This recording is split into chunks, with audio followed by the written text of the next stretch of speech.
Un message du Bureau des Affaires africaines des États-Unis vient de sonner comme un avertissement direct au régime de Paul Kagame. En dénonçant les atrocités commises par le M23 et en appelant à une réunion d'urgence du Conseil de sécurité de l'ONU, Washington met Kigali face à ses responsabilités. Derrière le langage diplomatique se cache une réalité. Si Kagame ne met pas fin à cette guerre, il pourrait finir isolé et jugé, à l'image de Charles Taylor.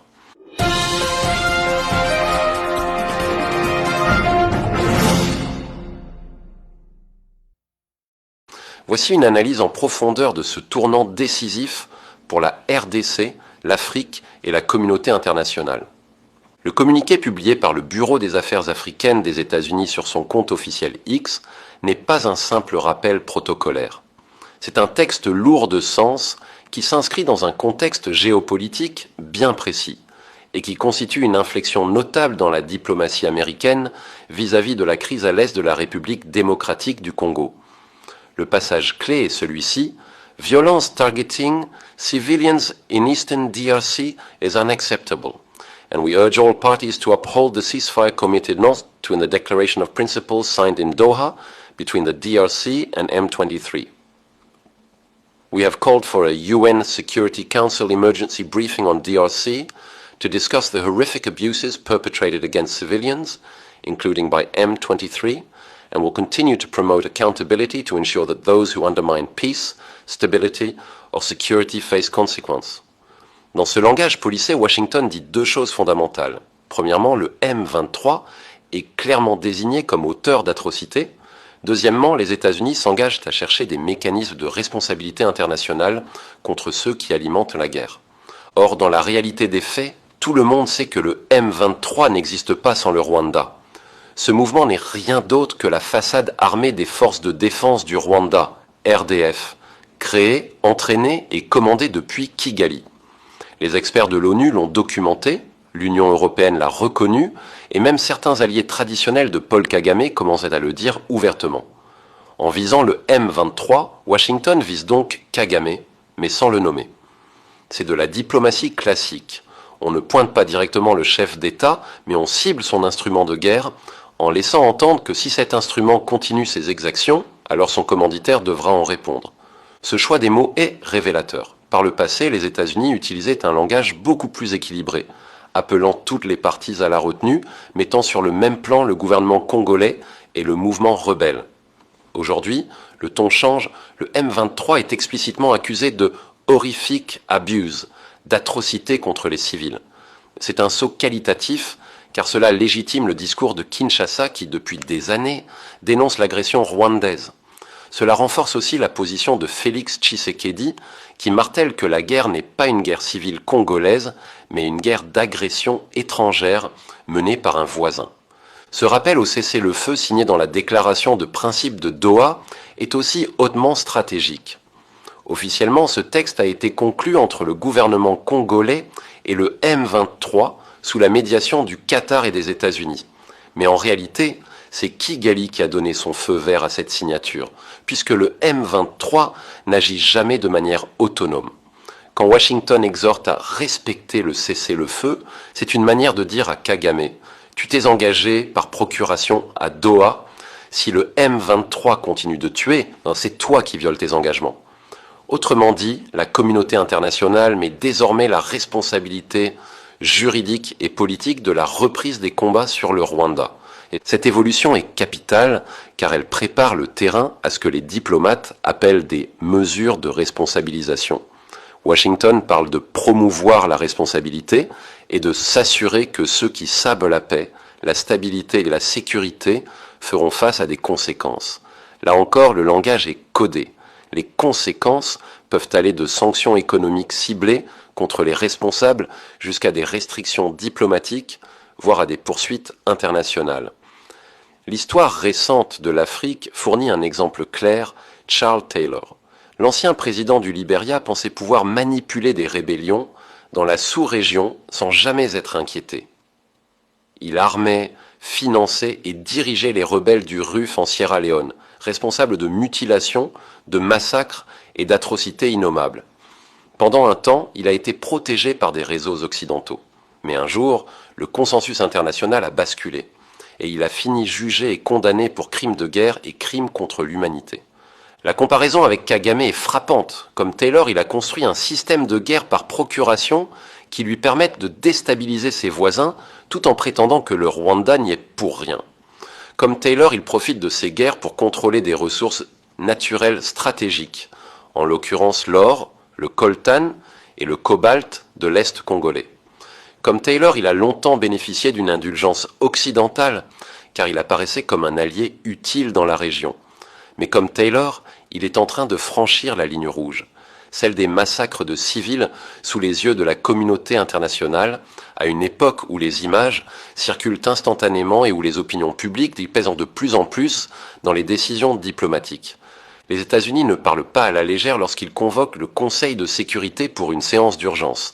Cela signifie que Washington veut mettre la question de la RDC au centre de l'agenda mondial.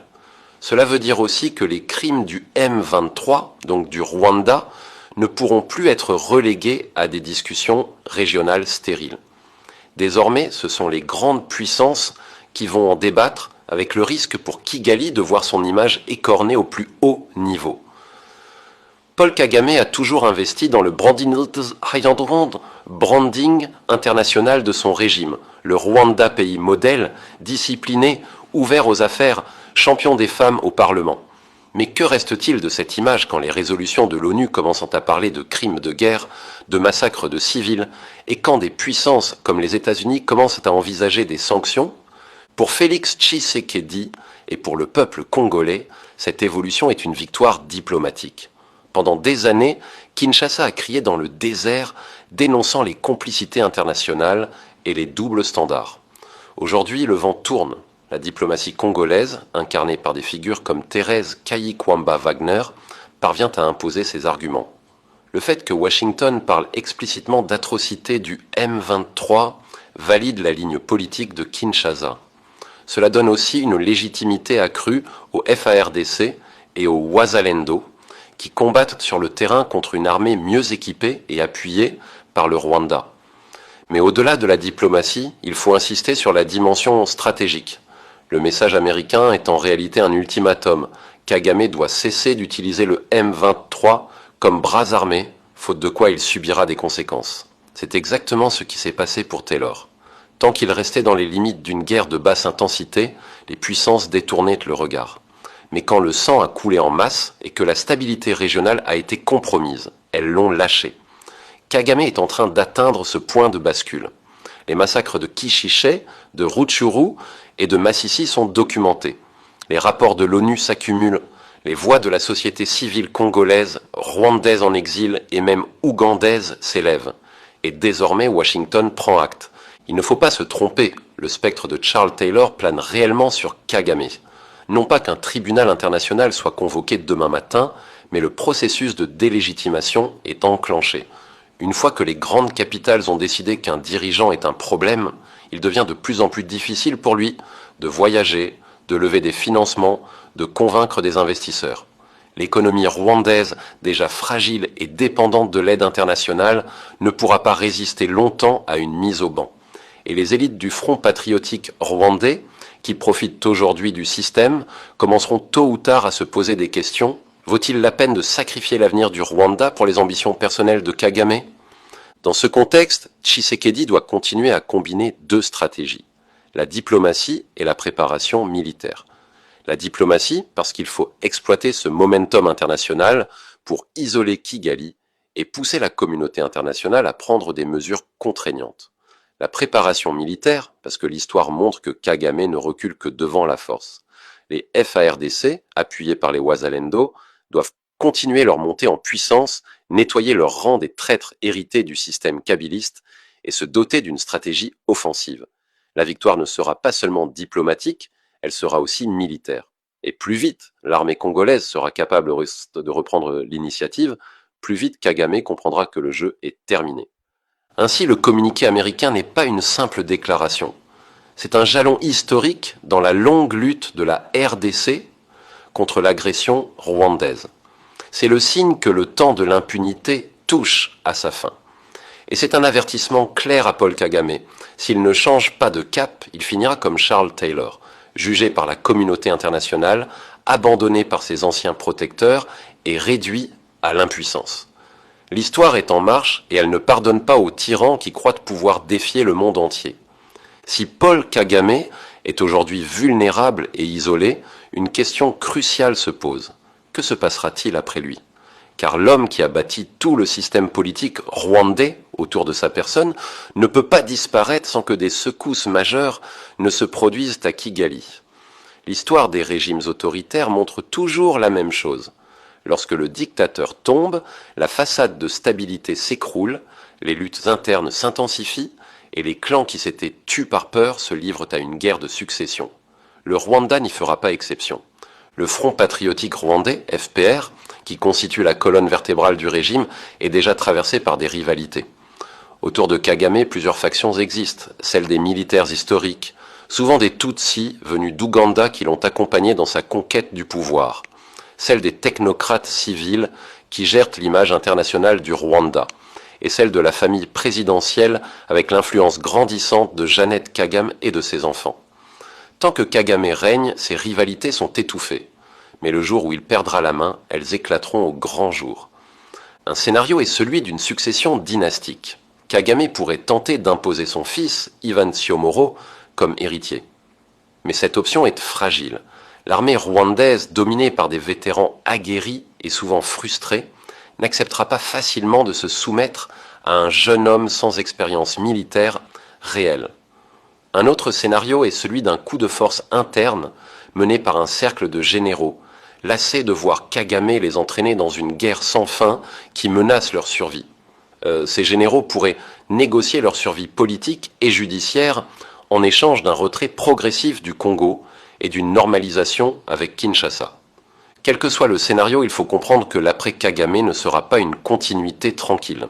Ce sera une période de turbulence où les équilibres régionaux seront remis en cause. Et c'est là que la RDC et Tshisekedi ont une carte historique à jouer. Car plus Kagame est faible, plus la RDC a l'opportunité de consolider sa souveraineté et de reconstruire l'est du pays. Si Kigali entre dans une phase d'instabilité, le M23 perdra automatiquement ses appuis logistiques et financiers. Les combattants, abandonnés à eux-mêmes, n'auront d'autre choix que de se rendre ou de se disperser. Les FARDC et les Wazalendo pourront alors reprendre les territoires occupés et ramener progressivement la paix. Mais Tshisekedi devra être prudent. La chute de Kagame ne signifie pas la fin immédiate des menaces. D'autres acteurs régionaux, comme Museveni en Ouganda, pourraient tenter de profiter du vide pour renforcer leur influence en RDC. L'Occident lui-même, bien qu'ayant pris ses distances avec Kigali, cherchera à remodeler la région selon ses propres intérêts, notamment pour sécuriser l'accès aux minerais stratégiques. C'est pourquoi la RDC doit rester maîtresse de son destin. Tshisekedi doit tirer les leçons du passé. Ni Mobutu, ni Kabila père, ni Kabila fils n'ont su construire une armée forte et un État souverain capable de résister aux ingérences. Aujourd'hui, il n'a plus le droit à l'erreur. L'après-Kagame peut être une opportunité immense pour la RDC. Pour la première fois depuis 3 décennies, le Rwanda pourrait ne plus être en mesure de dicter l'agenda sécuritaire et économique de l'Est congolais. Cela permettrait à Kinshasa de lancer de véritables programmes de reconstruction, de ramener l'administration dans les territoires abandonnés, de redonner espoir aux millions de déplacés et de bâtir une économie locale tournée vers le développement national et non vers la contrebande. Ce serait aussi l'occasion pour Tshisekedi de sceller des alliances régionales solides avec des pays comme le Burundi, l'Angola, la Tanzanie, et de replacer la RDC au centre de la communauté d'Afrique de l'Est, mais en position de force et non de faiblesse. Pour Kagame, la pente est désormais glissante. Ayant perdu diplomatiquement face à Tshisekedi, il n'a plus de bouclier. Son image à l'étranger est ternie, son pays est de plus en plus perçu comme un fauteur de guerre et sa stratégie militaire s'enlise. Les FARDC, malgré leurs difficultés, tiennent le front grâce à l'appui des Wazalendo et des alliés régionaux. Le temps joue contre lui. Chaque mois qui passe accentue son isolement. Chaque communiqué américain, chaque rapport onusien, chaque sanction potentielle rapproche un peu plus son destin de celui de Charles Taylor. Et dans cette logique, le message du Bureau des Affaires africaines des États-Unis n'est pas seulement une condamnation morale, c'est un signal stratégique. Kagame est sur la sellette. S'il persiste, il deviendra un paria international. Et dans ce cas, non seulement il perdra la guerre diplomatique et politique, mais il sera aussi condamné à perdre tôt ou tard la guerre militaire. Car un dictateur isolé n'a plus de marge de manœuvre. Ses alliés l'abandonnent, ses ressources s'épuisent, son armée s'essouffle et son peuple se détourne de lui. Voilà pourquoi Kagame doit craindre l'avenir. Il ne fait plus face à un Congo divisé et silencieux comme à l'époque de Kabila. Il fait face à un Congo qui a trouvé sa voie, qui a un président déterminé et une population mobilisée. Il fait face à une communauté internationale qui commence à comprendre le jeu cynique qu'il a mené pendant 30 ans. Et il fait face à sa propre vulnérabilité, celle d'un homme qui a cru qu'il pourrait manipuler l'histoire indéfiniment, mais qui découvre que l'histoire finit toujours par rattraper les tyrans. Félix Tshisekedi sait que sa victoire diplomatique sur Kagame n'est qu'une étape. L'histoire montre que les guerres ne se gagnent jamais uniquement dans les chancelleries ou les salons feutrés des Nations Unies. La diplomatie fixe les règles du jeu, mais ce sont la force militaire et la résilience économique qui consolident les acquis. C'est ici que se joue l'avenir de la RDC, transformer le succès diplomatique en une victoire militaire, puis en une renaissance économique. D'abord, la dimension militaire. Tshisekedi n'a cessé de répéter que seule une armée forte permettra de protéger la souveraineté du Congo. Les FARDC, affaiblis pendant des années par l'infiltration, la corruption et le sabotage hérités du système kabiliste, sont en pleine mutation. Les purges récentes contre des officiers accusés de détournement ou de complicité avec l'ennemi montrent une volonté claire de rompre avec le passé. Le soutien des Wazalendo, ces volontaires pour la défense de la patrie, incarne l'élan populaire derrière cette transformation. Si Tshisekedi parvient à transformer cette alliance entre armée régulière et forces citoyennes en une véritable synergie, Kagame perdra son avantage militaire. Car Kagame a toujours parié sur deux choses, la faiblesse structurelle des FARDC et l'impunité internationale. Aujourd'hui, ces deux piliers de sa stratégie s'effondrent. L'armée congolaise, bien que perfectible, s'améliore. Et l'impunité disparaît, comme l'a montré le message ferme des États-Unis. Mais Tshisekedi doit aller plus loin. Il doit investir massivement dans la formation militaire, moderniser l'équipement, renforcer la chaîne logistique et surtout instaurer une discipline stricte. Une armée respectée, professionnelle et nationale deviendra l'outil central de la souveraineté congolaise.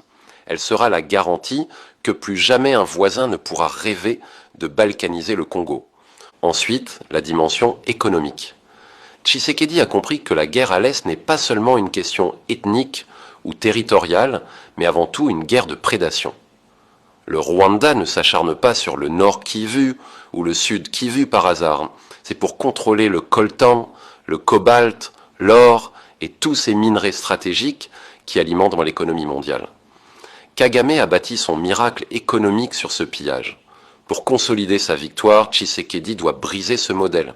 Cela passe par un contrôle strict des chaînes de production et d'exportation, par la traçabilité des minerais et par des partenariats directs avec les grandes puissances consommatrices comme les États-Unis, l'Union européenne, l'Inde et la Chine. Si la RDC réussit à devenir le fournisseur officiel et légal de ces minerais stratégiques, Kigali sera privé de sa principale source de richesse illicite. C'est ici que la diplomatie et l'économie se rejoignent. Le siège obtenu par la RDC au Conseil de sécurité de l'ONU n'est pas seulement symbolique, c'est un levier pour défendre la souveraineté économique congolaise.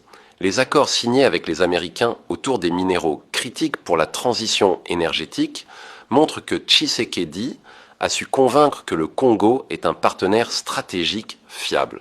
Cette crédibilité économique est une arme aussi puissante que les chars sur le front. Car si la communauté internationale comprend que la stabilité du Congo est la condition pour sécuriser l'approvisionnement mondial en cobalt et en coltan, alors elle aura tout intérêt à protéger Kinshasa et à sanctionner Kigali. La troisième dimension est psychologique et symbolique. Tshisekedi doit continuer à cultiver le récit de la résistance congolaise. La guerre ne se gagne pas seulement avec des armes, mais aussi avec des récits qui mobilisent un peuple. Kagame avait réussi à imposer le sien, celui du survivant du génocide devenu protecteur de son peuple. Aujourd'hui, ce récit s'effondre, miné par les preuves accablantes de son rôle de bourreau en RDC. Tshisekedi, en revanche, incarne l'espoir d'un peuple qui refuse de disparaître, qui se lève contre la balkanisation et qui revendique son droit à la dignité. En mettant en avant les FARDC, les Wazalendo, mais aussi les figures de la société civile, il peut consolider un imaginaire national puissant, celui d'un Congo enfin debout, uni et respecté. Et cette bataille du récit n'est pas secondaire. Elle explique pourquoi le message du Bureau des Affaires africaines a une portée énorme. Quand Washington reprend à son compte le vocabulaire congolais en parlant d'atrocités, de responsabilités, de sanctions, il valide ce récit de résistance. Cela donne au peuple congolais la certitude que ses souffrances ne sont plus ignorées, et cela renforce la détermination des soldats sur le terrain. Kagame, lui, perd son aura. Là où il apparaissait jadis comme l'homme fort respecté, il n'est plus que le chef d'un régime accusé de crime. Consolider la victoire diplomatique, c'est aussi préparer la victoire économique. Tshisekedi doit investir dans les infrastructures, les routes, les écoles et les hôpitaux de l'Est. Chaque village reconquis par les FARDC doit être un village reconstruit. Chaque territoire libéré du M23 doit voir revenir l'État congolais avec ses services et sa présence. C'est ainsi que la population comprendra que le sacrifice n'est pas vain. C'est ainsi aussi que l'ennemi perdra sa capacité de manipulation. Car si les populations voient l'État les protéger, elles ne céderont plus aux sirènes de la propagande. Au final, Kagame est dans une impasse. Il a perdu diplomatiquement, il est en train de perdre militairement et il va perdre économiquement. Sa vulnérabilité est totale. Tshisekedi, en revanche, a tout à gagner. Il a l'opportunité de devenir le président qui aura mis fin à 30 ans d'humiliation, qui aura sauvé l'unité du Congo et qui aura restauré la souveraineté nationale. Mais pour cela, il doit aller jusqu'au bout. Purifier l'armée, renforcer la diplomatie, structurer l'économie et garder intacte la volonté politique de résistance. Et si Kagame refuse de céder, alors l'histoire l'attend. Le spectre de Charles Taylor plane toujours. Le jour viendra où Kagame découvrira que ses anciens alliés ne le protègent plus, que ses crimes ne sont plus tolérés et que le monde est prêt à le juger. Ce jour-là, il sera trop tard pour lui, mais ce jour-là sera aussi la victoire du Congo, la victoire de la justice et la victoire de tous les peuples qui refusent de plier devant la tyrannie